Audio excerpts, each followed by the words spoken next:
India में दोस्तों तीन चीज बहुत फेमस है। एक तो राजनीति, दूसरी क्रिकेट एंड तीसरा सिनेमा। और इस टाइम एग्जैक्टली ये सेम तीनों चीजें हो रही है इंडियन क्रिकेट में। ऑफ कोर्स सी बात है, जहां क्रिकेट है वहां तो क्रिकेट होगा ही होगा। उसके अलावा दोस्तों दो चीज और हो रही है, एक तो राजनीति और दूसरा सिनेमा टाइप की अनप्रेडिक्टेबिलिटी। दोस्तों सरप्राइजेस हमें देखने को मिल रहे हैं इस इंडियन टीम में। दोस्तों हमने सुना भी था, हमने देखा भी था कि जीजी का माइंडसेट बहुत डिफरेंट है। जीजी को कोई भी ऑप्शन दो, गौतम गंभीर को तुम कोई भी ऑप्शन दो, उसमें से वो मतलब आउट ऑफ द बॉक्स जाके वो थिंक करते हैं और कुछ अलग ही चुनते हैं। वो हमने देखा है, बहुत बारी हमने देखा है। उनकी थोड़ी सोच अलग है, सबसे यूनिक उनकी सोच है। और दोस्तों वो सारी चीज देख के दोस्तों इंडियन टीम में प्रभाव तो दिख रहा है उसका दोस्तों। बट ओवरऑल बात करें दोस्तों, एशिया कप 2025 का पूरा स्क्वाड आ चुका है। और ओवरलुक तुम बात की जाओ पूरे स्क्वाड की दोस्तों, नो डाउट अबाउट इट, मतलब प्रॉपर बैलेंस स्क्वाड है। हर वेराइटीज है दोस्तों, वेराइटी है, ऑलराउंडर है, ठीक है, तीन तीन दो दो हमारे पास ऑलराउंडर है। अक्षर पटेल, हार्दिक पांड्या, शिवम दुबे, जसप्रीत बुमराह। दोस्तों जसप्रीत बुमराह, सबसे खुशी की बात है कि जस्सी दोस्तों, जस्सी को हम T20 में एशिया कप खेलते हुए देखेंगे। अर्शदीप है वहां, ठीक है, और संजू सैमसंग, अभिषेक, ये Tilak Varma, Surya Kumar Yadav is also fit. उसका मतलब सूर्य की भी इंजरी हुई थी, सर्जरी हुई थी, उसके बाद अब सूर्य भी फिट है। ओवरलुक बात की जाए पूरा स्क्वाड का, इट्स डेफिनेटली मतलब बैलेंस स्क्वाड है, बहुत ही परफेक्ट है। और जो सबसे अलग चीज जो देखने को मिली, जो भी स्क्वाड अनाउंस हुआ, उसमें दोस्तों दो नाम, जिनके दो नाम नहीं था, और जो सबसे पहला नाम नहीं था वो तो आई थिंक सबसे ज्यादा थोड़ा शॉकिंग था, कि दोस्तों यशस्वी जायसवाल। दोस्तों जनरेशन टैलेंट जिसे कहा बात होती है दोस्तों, जनरेशन टैलेंट इस सदी का जो नया एरा आ रहा है, जिसमें ये जो 21 से लेके 25-26 साल की जो यंग प्लेयर आ रहा है, जो एक नया यंग प्लेयर का लॉट है, जो करंट फैब फोर थे, जिसमें कोहली, विलियमसन, स्मिथ एंड जो रूट थे, इसकी नेक्स्ट जो फैब फोर थी, नेक्स्ट फैब फोर की उनकी बातें होती थी दोस्तों। उसमें हैरी ब्रुक का नाम था, उसमें शुभमन गिल का नाम था, उसमें स्टर्ब्स का नाम था, उसमें रचिन रविंद्र का नाम था, और पाकिस्तान से भी साइम अयूब का भी नाम था। दो तीन नाम और थे जो जो मतलब ये यंग टैलेंट का जो अभी तक ये पुल आया, जिसमें इतने सारे यंग टैलेंटेड है डिफरेंट कंट्री के, सब सही है। उसमें एक और नाम था दोस्तों, यशस्वी जायसवाल,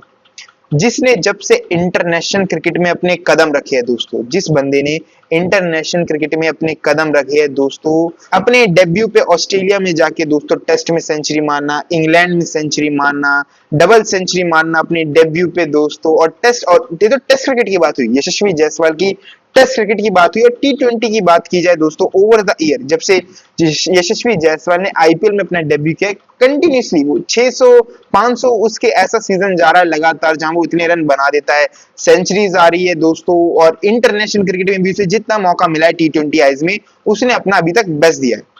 जो सबसे बड़ी जो शॉकिंग चीज थी कि भाई यशस्वी जायसवाल का नाम होना। यशस्वी जायसवाल एक ऐसा प्लेयर जो टेक्निकल बहुत साउंड भी करता है, ठीक है, बॉल लीव करता है, डिफेंस करता है, अर्ली ऑन बहुत ही सेंसेबल और बहुत ही थमा हुआ क्रिकेट खेलता है, ठीक है। एंड देन जब नीड हो सिक्सेस मारने की, फोर हिट करने की, जब अपना गेम एक्सप्रेस करने की, जब टीम को रिक्वायर्ड हो इतने स्ट्राइक रेट से खेलने की, दोस्तों वो भी करके दिखाता है। एक डायनामिक प्लेयर T20 या क्रिकेट में, जो थोड़ा फेयरलेस भी है, जो थोड़ा आंखों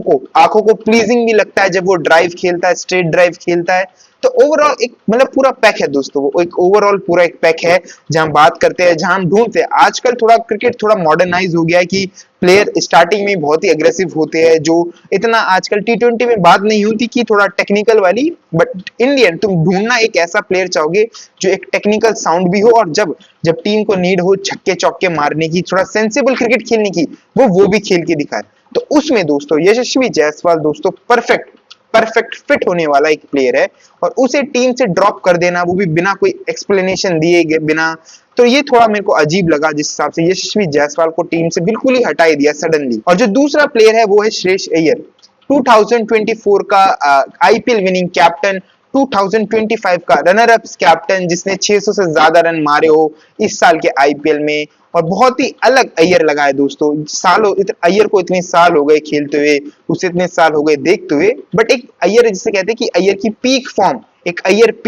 एक मेच्योरिटी वाला अय्यर, जब वो अपना गेम समझ चुका है, जब वो अपना गेम एक्सप्रेस करता है, जब एक परफेक्ट जिसे कहते हैं कि एक प्लेयर का जब पीक आता है, वो सुहाना अवसर दोस्तों अय्यर के साथ चल रहा था। एक बहुत ही ब्यूटीफुल फेस चल रहा था श्रेयस अय्यर के लिए क्रिकेट में, स्पेशली बात की जाए डोमेस्टिक में भी रन्स बनाए हैं, ठीक है, रणजी ट्रॉफी जीती है उसने, बहुत मेजर टूर्नामेंट जीते हैं इंडिया में डोमेस्टिक के, ठीक है, आईपीएल उसने 2024 का जीता, ठीक है, 2025 में रनर अप रहा, हाईएस्ट रन स्कोरर रहा अपनी टीम के लिए, पंजाब के लिए। तो बहुत ही ब्यूटीफुल फेस चल रहा था अय्यर के लिए। चैंपियंस ट्रॉफी में दोस्तों, चैंपियंस ट्रॉफी में एक बहुत ही इंपॉर्टेंट प्लेयर था इंडिया के लिए, जो नंबर 4 पे आके बहुत ही कंट्रोलेबल इनिंग्स खेल सके, स्पिनरों को स्मैश कर सके जब उसका मूड हो, ठीक है, एक बहुत ही उसने कंट्रोल दिया चैंपियंस ट्रॉफी में, एक बहुत ही इंपॉर्टेंट पार्ट था टीम का दोस्तों। बात की जाए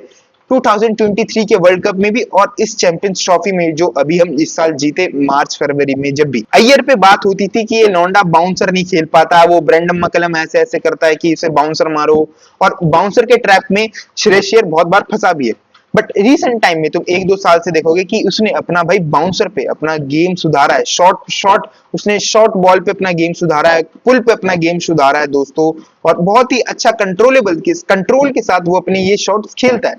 डिस्पाइट द फैक्ट कि बहुत अच्छी अच्छी उसने इनिंग्स खेली है, बहुत ही उसने अच्छे अच्छे टीम इंडिया के लिए मूवमेंट भी दिए है, बहुत अच्छी अच्छी उसका उसका पर्सनली तुम बात करो, एज अ इंडिविजुअल प्लेयर भी बात करो, बहुत अच्छा टाइम गया पिछले लास्ट से 1-2 साल में। बट जब भी दोस्तों, जब भी बीसीसीआई उससे रूठी हुई है,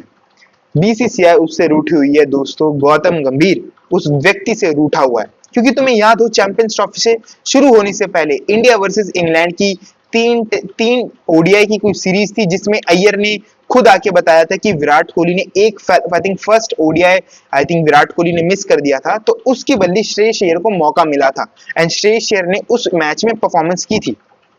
ठीक है, वरना उस मैच में श्रेयस अय्यर को मौका नहीं मिलता, विराट कोहली की कोई इंजरी ना होती, जो भी विराट कोहली ने मैच नहीं खेला था एक, वो विराट कोहली खेल लेता तो अय्यर की जगह नहीं बनती, और अय्यर परफॉर्म नहीं कर पाता, तो अय्यर चैंपियंस ट्रॉफी भी नहीं खेलता। समझ रहे हो, ये गंभीर के और थोड़ा है दोस्तों, ये चीजें साफ पता चल जाती है कि मैनेजमेंट कोच एक प्लेयर से रूठा हुआ है दोस्तों, कुछ तो बात है दोस्तों, वरना अय्यर भाई जिस फॉर्म में है, जिस उसने एक्सप्रेस किया है क्रिकेट, भाई व्हाइट बॉल क्रिकेट का एक बहुत ही सही बताऊं ग्रूम किया जाए, जैसे कि शुभमन गिल को वाइस कैप्टन बनाया गया है इस T20 एशिया कप साइड का, और जो शुभमन गिल को कैप्टन बनाया उसके पीछे सिलेक्टर ने एक्सप्लेन ये किया था कि टीम इंडिया जो भी है ये ग्रू करना चाहती है, और ये शुभमन गिल को थोड़ा मतलब कैप्टनसी के लिए रेडी करना चाहती है, और वो ये सेम चीज अय्यर के साथ करे, माइट भी भाई अय्यर भी बहुत आगे निकल सकता है, बट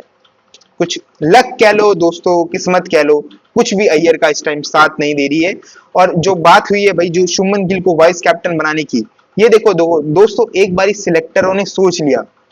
कमेटी ने सोच लिया, कोच ने सोच लिया ना, उसके बाद दोस्तों हम कुछ नहीं कर सकते, हम चाहे क्रिटिसाइज कर ले, कुछ भी कह ले, बट एक बारी जो कमेटी ने सोच लिया, सिलेक्टर की कमेटी ने सोच लिया, जो भी सिलेक्टर ने सोच लिया, कोचेज ने, अब जो भी टीम मैनेजमेंट ने सोच लिया कि भाई गिल को अब वो फ्यूचर कैप्टन देख रहे हैं अक्रॉस दी ऑल 3 फॉर्मेट, तो भाई वो देख रहे हैं तो तुम कुछ नहीं कर सकते, और ये साफ पता चल रहा है गिल को कंटेंडर माना जा रहा है अक्रॉस दी ऑल 3 फॉर्मेट का, ठीक है, T20 में भी उसे इसलिए वाइस कैप्टन बनाया कि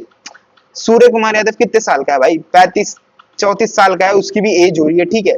उसकी भी एज हो रही है, तो वो भी नेक्स्ट T20 में कैप्टन ढूंढ रहे, तो वो इसीलिए शुभमन गिल पे बहुत इन्वेस्ट कर रहे हैं। उसने शुभमन गिल ने टेस्ट क्रिकेट में इंप्रूव करके दिखाया है, और बहुत ही हद तक चीजें करके दिखाई है कि भाई इंग्लैंड में जाके सीरीज उन्होंने ड्रॉ करा ली, बहुत ही अच्छी सीरीज गई थी as a captain Shubman Gill के लिए, और इंडिया की जो साइकोलॉजी रही है, जो इंडियन सिलेक्टर की, कमेटी की, बीसीसीआई की जो थोड़ा माइंडसेट रहा है, वो यही रहा है कि बीसीसीआई लाइक कि वो एक ही कप्तान चाहती है तीनों फॉर्मेट में, ठीक है, कोहली को भी यही कह के उन्होंने शेक किया था, जो भी हटा दिया था टेस्ट कैप्टनसी से, वो ये बोल के हटाया था कि वो बीसीसीआई नहीं चाहती कि व्हाइट बॉल क्रिकेट का अलग कैप्टन हो, रेड बॉल क्रिकेट का अलग कैप्टन हो। विराट कोहली के साथ भी ये चीज हुई थी कि Virat Kohli white ball cricket की कैप्टनसी छोड़ना चाहते थे, बट वो रेड बॉल की कंटिन्यू करना चाहते थे, बट बीसीसीआई ने वहां मना कर दिया। तो बीसीसीआई का थोड़ा माइंडसेट ऐसा है कि ये चाहती है कि तीनों फॉर्मेट में एक ही कैप्टन रहे तो ज्यादा अच्छा है, ये बीसीसीआई का थोड़ा इतिहास भी रहा है, थोड़ा है बीसीसीआई का माइंडसेट, और वो ये भाई ये गिल को बड़े प्यार से देख रहे हैं, इसलिए गिल को बहुत ग्रूम कर रहे हैं, इसलिए गिल को अपॉर्चुनिटी दे दी T20 खेलने की। वैसे गिल की टू बी ऑनेस्ट गिल की कोई जगह नहीं बनती है T20 में, क्योंकि जिस हिसाब से भी प्लेयर है भाई तिलक वर्मा ने बहुत ही अच्छी तरह परफॉर्म करके दिखाया है T20I में। वन डाउन बात कर लो, नंबर 4 पे आके बात कर लो, संजू सैमसंग एंड अभिषेक शर्मा ने भी बहुत ही अच्छी तरह परफॉर्मेंस करके दिखाया। चाहे तुम साउथ अफ्रीका वाली सीरीज बात कर लो जिसमें संजू ने सेंचुरी मारी थी, ठीक है, एंड इंग्लैंड वाली सीरीज आई थी जिसमें अभिषेक शर्मा ने भी वानखड़े में मारी थी, संजू ने भी मारी थी। तो ये बांग्लादेश वाला जो सीरीज थी जिसमें अभिषेक शर्मा और संजू खेल रहे थे, जो जितनी भी रिसेंट में ये 3-4 सीरीज हुई है T20I की after Virat Kohli and Rohit Sharma retirement लेने के बाद, उसमें भाई इन दोनों ने बहुत ही अच्छी तरह अपना पार्टनरशिप जमाई है, बहुत रन बनाए हैं, ठीक है।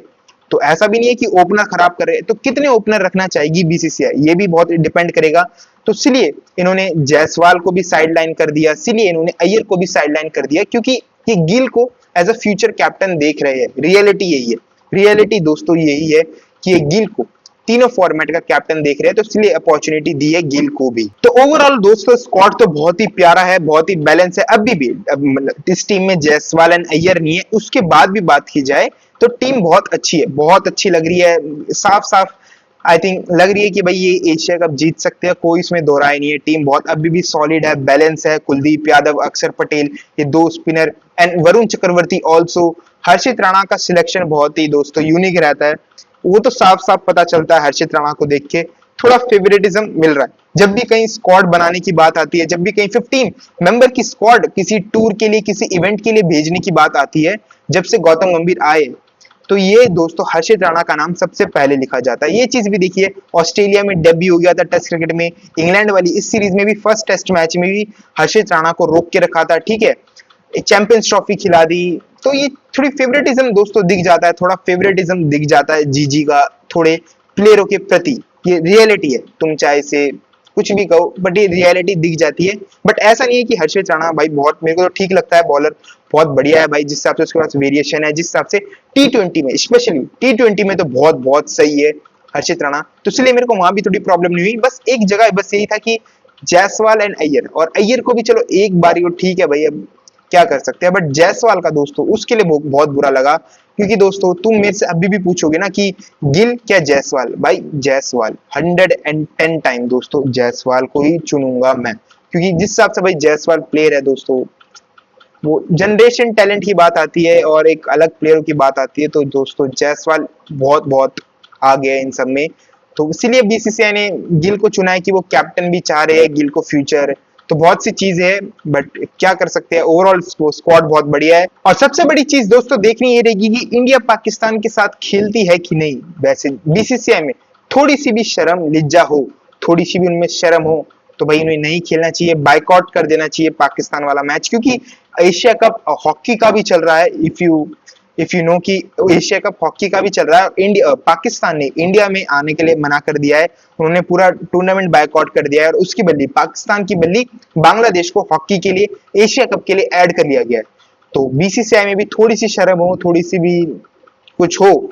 तो वो पाकिस्तान के साथ तो ना ही खेले, तो वो मच बेटर है। आईसीसी टूर्नामेंट अलग चीज है और एशिया कप अलग चीज है। आईसीसी में आपको खेलना ही पड़ता है, क्योंकि उसमें आप कंट्रोल नहीं कर सकते, वो आईसीसी की गवर्निंग बॉडी है, वर्ल्ड का स्टेज की बात है, तो आप उसमें मना नहीं कर सकते। बट एशिया कप में दोस्तों इंडिया इतना अपना दबदबा रखती है, बीसीसीआई इतना अपना दबदबा रखती है कि वो जब चाहे इस टूर्नामेंट से बैकआउट भी कर सकती है और पाकिस्तान के साथ खेल भी नहीं सकती, इतना तो दबदबा है दोस्तों। वैसे तो आईसीसी में भी है, बट ठीक है, वहां एक थोड़ा अलग सिनेरियोज आ जाते हैं, वो अलग काउंसिल है। बट यहाँ बीसीसीआई एशिया कप में तो देखो दोस्तों, पाकिस्तान के साथ इस बार खेलना तो नहीं बनता।